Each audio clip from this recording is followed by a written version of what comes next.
Hello friends, in this quick tutorial I'm gonna be walking through how to get Edu email in just 1 minute. But before getting started this video, make sure to subscribe how to 1 minute. So first of all, open your browser and then open this URL 10minutesemail.net, and once you're here we can see I have got Edu email, and if you don't get Edu email, click on this delete button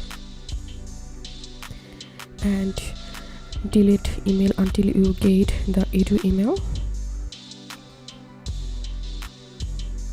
So here you can see I got a Edu email. Now we can easily use this email any purpose, and